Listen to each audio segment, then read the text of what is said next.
Hindi swerte-swerte ang buhay ng lingkod ng Diyos. Meron tayong life pattern na gusto ng Diyos sundan natin.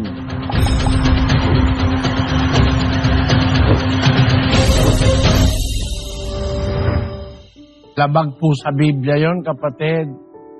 Ang mga lingkod ng Diyos, hindi nabubuhay by chance.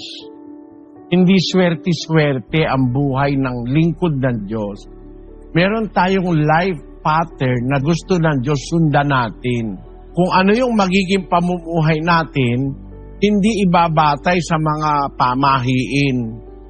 Ang batayan ng buhay, yung aral ng Diyos, doon ka dapat mabuhay. 1:27 ng Pilipos. Ang inyo lamang pamumuhay ay maging karapat-dapat sa Ebanghelyo ni Kristo. Yung Ebanghelyo, kapatid, yun ang aral ni Kristo. Doon ka magbabatay ng pamumuhay. Kung paano ka dapat maghanap buhay, kung paano ka dapat kumain, lahat ng ginagawa ng taong buhay. Makain, nagsasalita, nagdadamit, nasa Ebanghelyo lahat yan. Pati nga ang pananamit nasa Ebanghelyo. Lalo na sa babae, sabi doon sa 2 ng unang Timoteo, ang mga babae gagayak ng mahinhing damit. So pati sa pananamit, mayroong batas ang Diyos sa Ebanghelyo.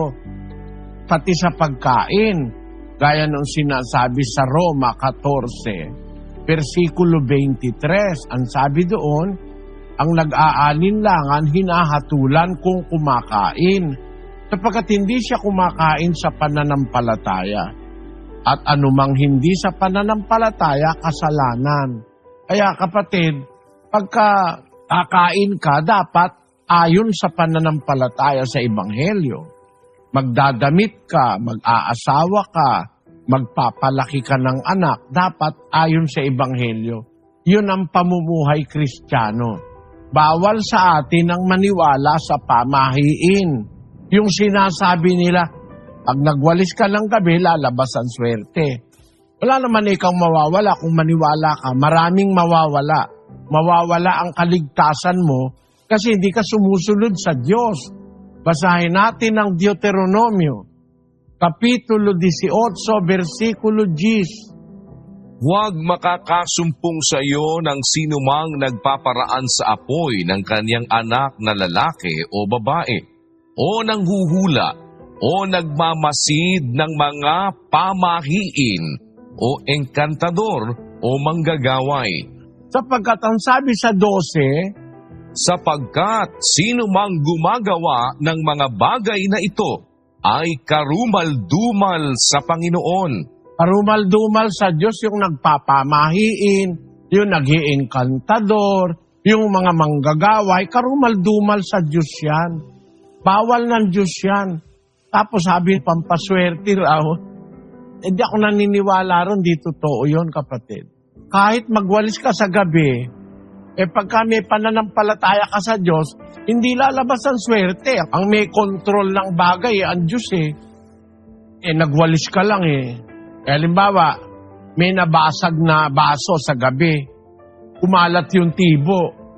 Huwag kang magwawalis dahil lalabas ang swerte. Yung mga anak mo, magkakasugat yun, maaapakan yung tibo. Huwag ka ikaw magbubukas ng payong sa loob ng bahay, uulan ng alupihan. Naku po, patawarin. Ang bahay ko, kahit magbukas ako rito ng payong, hindi uulan ng alupihan dahil merong kisame. Saan manggagaling ang alupihan? Pero hindi totoo yun. Pag may kasama ka Diyos sa buhay, kapatid, ang Diyos ang bahala sa'yo. Hindi ka niya papabayaan. Basta meron kang pananampalataya. Hindi swerte-swerte.